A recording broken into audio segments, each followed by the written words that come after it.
What's up, guys? Welcome to Daily Dose of Reddit. This is your host, Zach, and today's subreddit is r/ChoosingBeggars. Alright, this story's called Story Time. Have a friend not paying after several reminders. He's kind of known to be a pathological liar, so I shouldn't have done it before he paid. I own a small phone and computer repair shop. Here are the texts between me and, let's say his name is John. October 22nd, 4 a.m. Bro, I broke my phone and I'm broke. Please, can you spot me? I need a fix for work. I promise I'll pay you back for it. I just really need it immediately. I just got out of my truck and it shattered. I know you're probably asleep. This woke me up. 8:47 a.m. We can probably make something work out. I'll text you later. Okay, bro, you think it'll be done today? How long will it be before you can pay me? Week max. Alright, Chris, one of my workers, will be back up there around 2 and he'll do it. Put something up on getting your phone fixed on your story and tag our Instagram. Okay, thanks, man, I will. 2 p.m. I just walked in. Does Chris know he has something worked out? Chris fixes his phone and John tells Chris you'll have the money tomorrow, October 27th. Make sure to pay today. I gotta pay some bills for the office, which was beaver sausage, but I wanted to pressure him to pay. Oh crap, yeah, I will. Send me your Venmo. At the business Venmo. How much do I owe you? I've told him plenty of times. 72. Okay, I'm going to deposit my check right now. Cool. October 28th. Yo,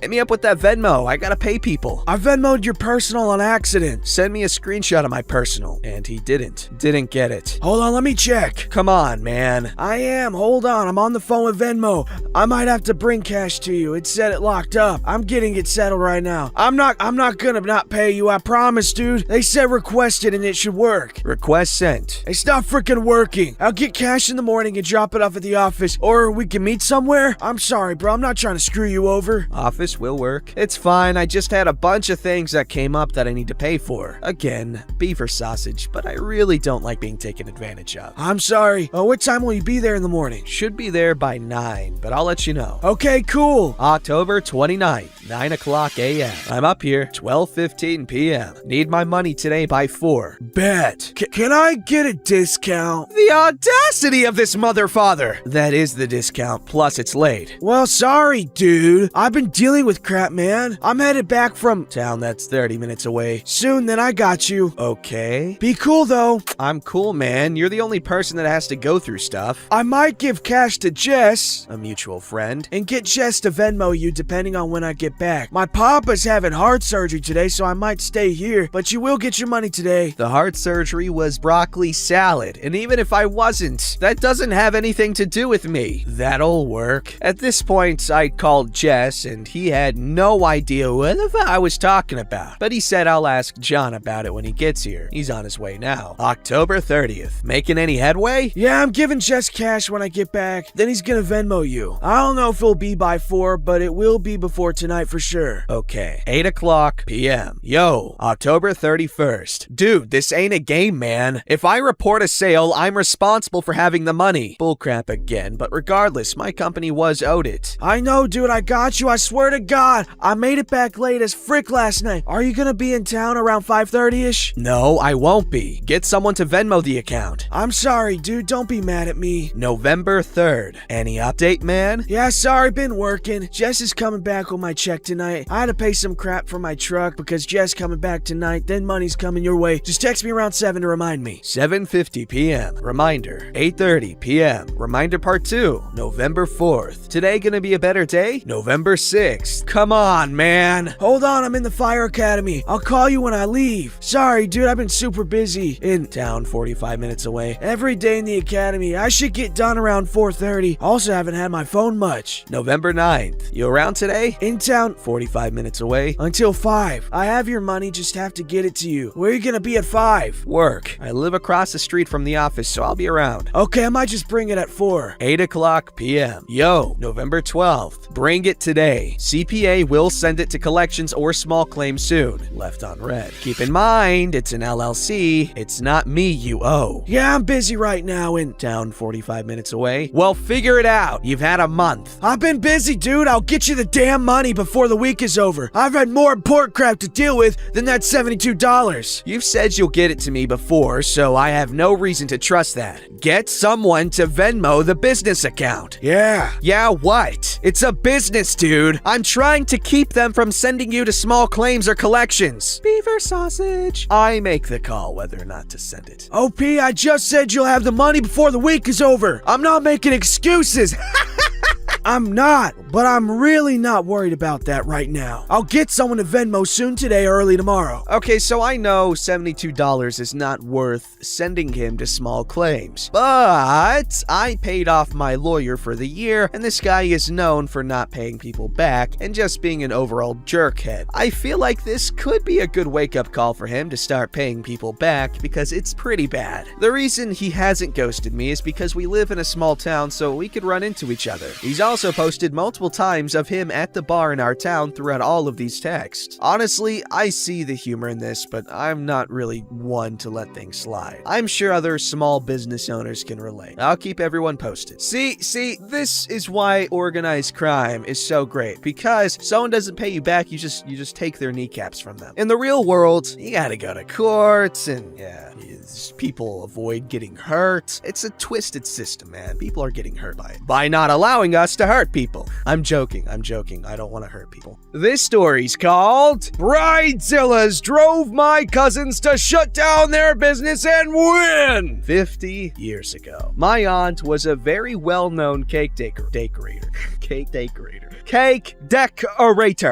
She trained in France and taught making sugar flowers. She was once one of the best decorators in our area, eventually making cakes costing tens of thousands of dollars. That was the heyday, but the business dropped out in the late 1990s, and they were not doing nearly as well for a long time. After a while, she could no longer make cakes, so my cousins took over the business about 15 years ago. They revitalized it, started doing art cakes, and getting well known in the industry. More business cake. And with that, the particular species of choosing beggars called Bridezillas. You see, the average Bridezilla wants everything done her way to an exact degree. Sometimes price doesn't matter, especially if daddy is picking up the tab. Then there are the Bridezillas on a budget. All the entitlements, none of the funds. Quickly, my cousins figured out that with the low budget brides, you have to explain how the cakes are priced. He said $1,000 for a cake with 250 servings. They'd balk. If he said the art fee is a flat $400 plus $2.40 per serving for 250 servings, which is $1,000 total, they were much more likely to pay. See, when he says it's a $400 art fee, me personally, I'm like, oh, $400 for an art fee? $400? And then I would be less interested. But if he's just like, hey man, the cake's $1,000, I'd be like, all right, sick. One day, a bride and her mother came to the shop to choose a cake and design. As a prep, my cousins would bake small cakes for taste testing of the flavors the bride wanted, usually 3 to 4. It takes time and effort to make them because each one may need to be mixed separately, though baking should be at once. Each small cake needs to be built as a layer cake, then decorated with at least a buttercream or fondant to match the big cake. They bridge, and her mother picked the flavor they liked, talked about the number of guests, and then settled on a design and color scheme. My cousin gave them the price, something like $1,500 for everything. It was a big wedding, which always includes delivery, setup, and breakdown, packing of leftovers. The bride and her mother got very upset at the cost, and one said, "We can get a cake at Walmart for $150. Sure, but a Walmart cake isn't what they make, and he was done dealing with them. He stood up and said, well, I'm sorry we couldn't reach an agreement. I hope your wedding day goes well and you have a happy life with your new husband. Good luck. He then waved them to the door.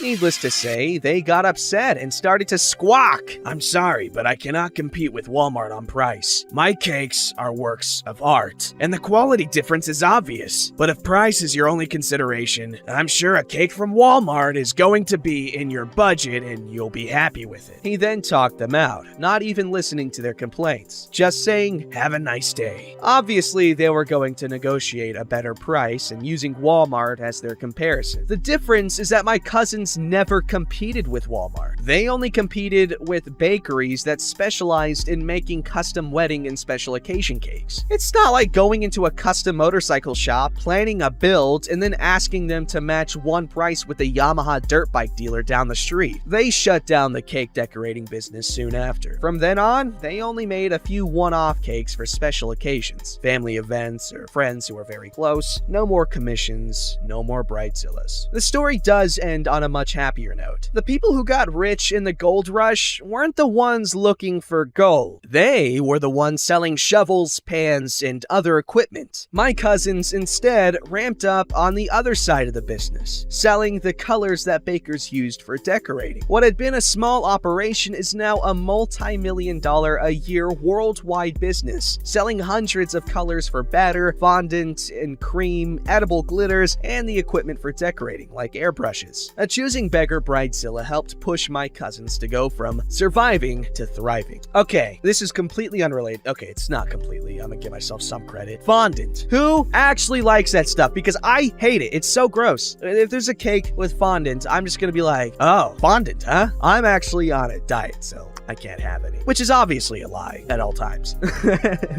Alright, this story's called My Boss Wanted Someone to Do My Job for Less. So this was a few years ago, but I am new to Reddit, so I want to post my experiences. When I was 20 years old, I was working for a temp agency. This agency was for service workers, cooks, construction, etc. I was a cook. I got a job working for a kitchen in a hospital. I have so many stories about this place. They were the worst in so many ways. My contract said that I would temp for 6 months at X amount. And if they wanted to keep me after 6 months, then I would get hired on full-time with a $1 raise. At first, they tried to pay me $2 less than what was contracted, saying that the $2 goes to my agency. A quick call from the agency, and no, I get paid X amount, and they still get paid. The moment the choosy beggar comes in, my 6-month mark is coming up. I have done so much for this company, stayed late, covered other shifts, work while injured, etc. I asked my chef if I was going to be hired on, and he said that they would have to go through the application process and give a fair chance to every application. Fair enough. I applied for my job and even had an interview. 1 week before my 6-month date, and still no answer.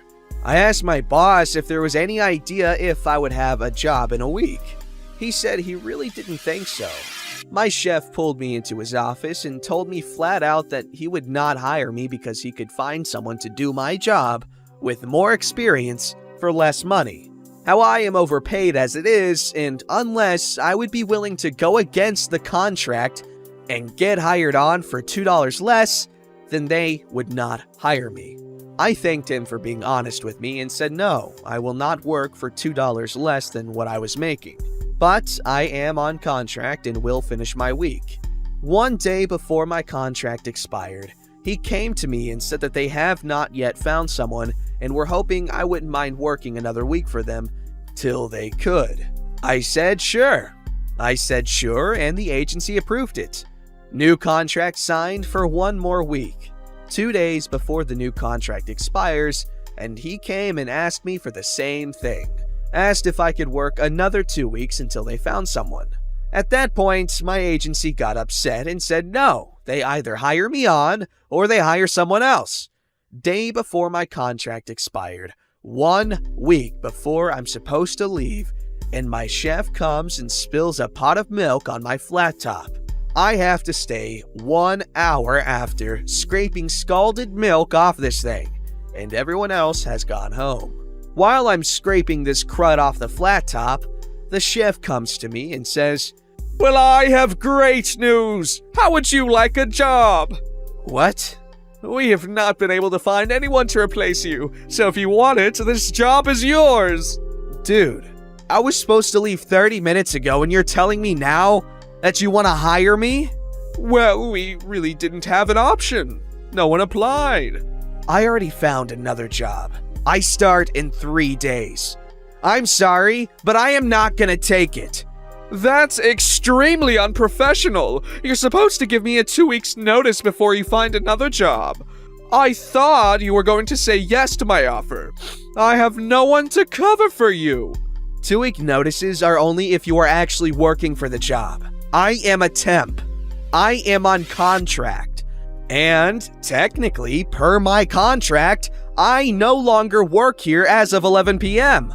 Fine then, go. Let's see what job hires you. Okay, have a good night. I took off my apron and set it nicely on my station. The flat top was not fully cleaned and I walked out. I had a nice 3-day weekend and started my next job. They paid me $1.50 more than what I was making. I think he spilled milk on purpose so that we would be the only two left in the kitchen. That way he didn't have to beg me to stay with witnesses. Wow, that sounds like an amazing work environment where you feel encouraged and loved and appreciated and valued. Not! Don't forget to like, subscribe, and hit that bell to never miss an episode.